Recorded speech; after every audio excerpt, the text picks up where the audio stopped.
I swear everyone comes here with a problem.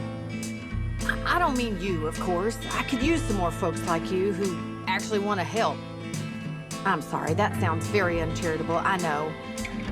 Just this time it's Herbert Moon, runs the general store in Armadillo. His wagon's been stolen. I've never cared for the man. But that town's going through a hard time, and he's sticking it out at least.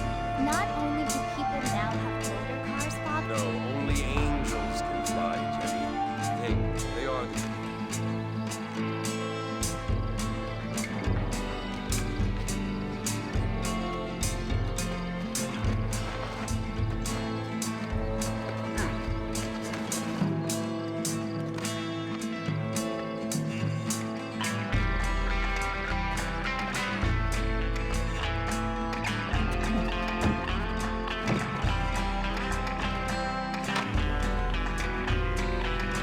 Well, you're alive.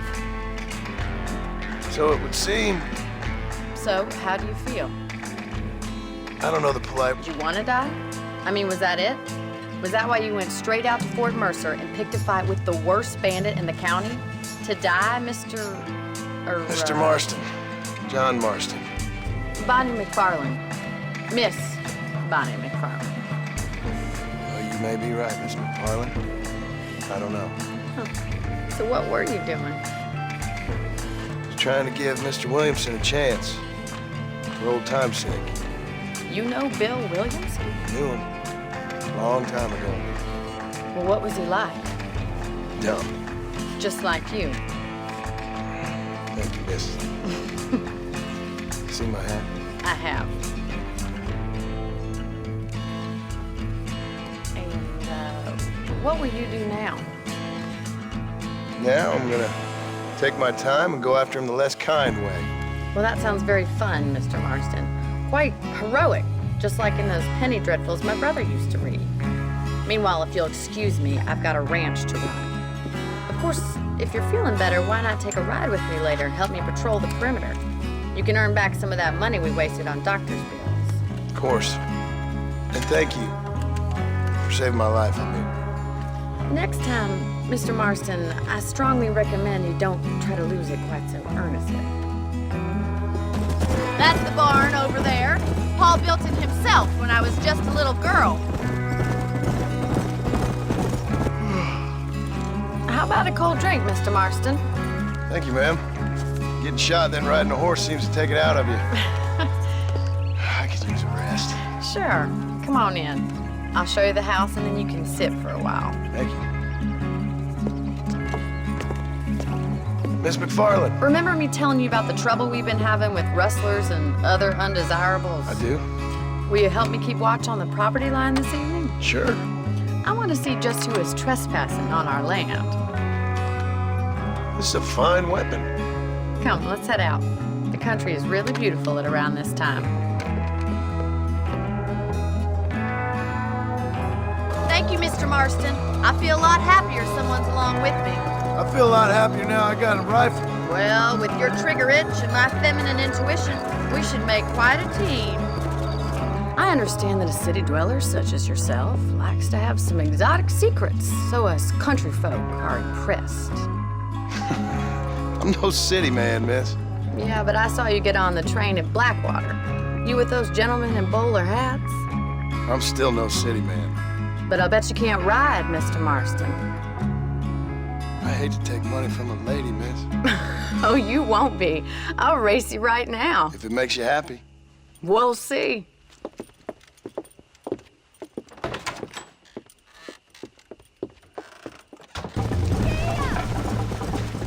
Come on.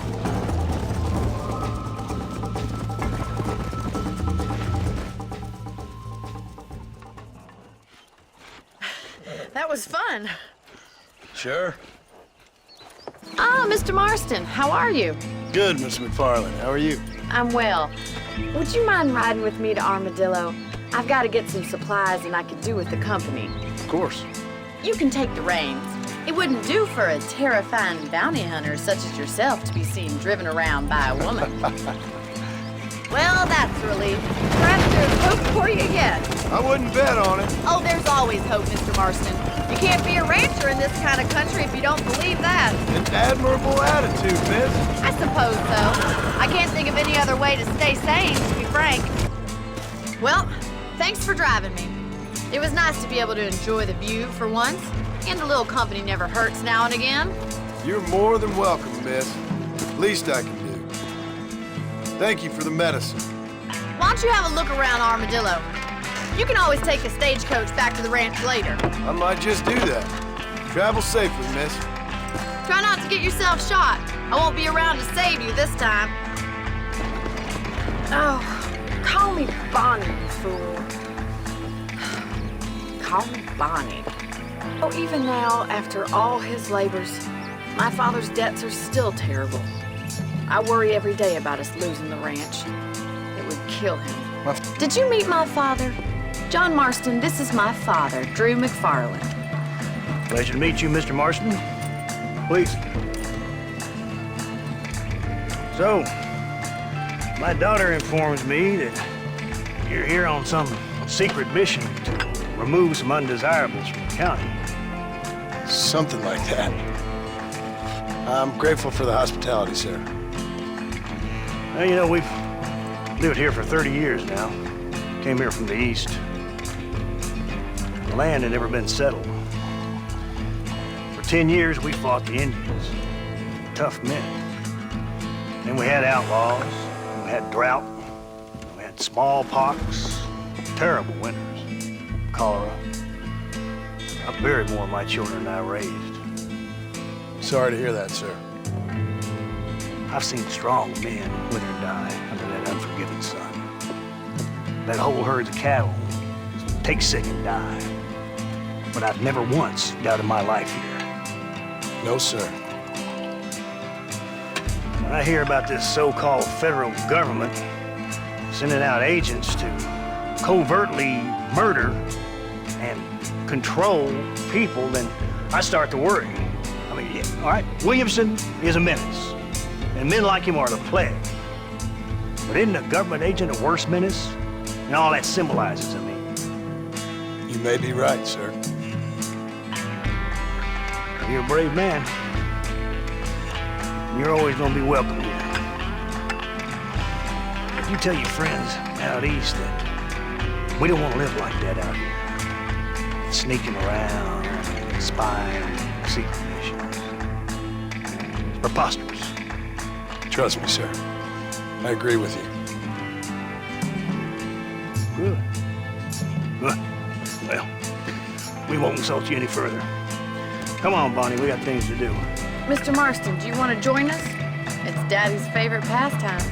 Apart from political discourse, that is. What is? Breaking in horses.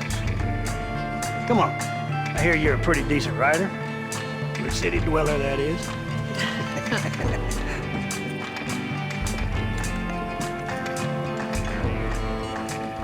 The snobbery, that is. You sure ask a lot. I'm just surprised, that's all.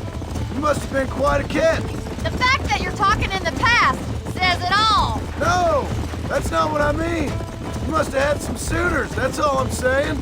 Some, I suppose. Here and there. A ranch in the middle of Hennigan's Stead ain't really the place to find a husband. Amos, he's a little, well, you know, countrified. Where'd you get your airs and graces, Miss MacFarlane? From a couple of cheap governesses Pa hired to save us from being savages.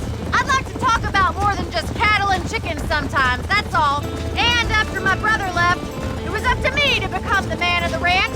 He never admitted, but my pa's a lot frailer than he looks. You're worth two of any man I know, miss. I'll try to take that as a compliment. In many ways, my wife is kind of like you, Miss MacFarlane. Is that so? She's always been a woman in a man's world.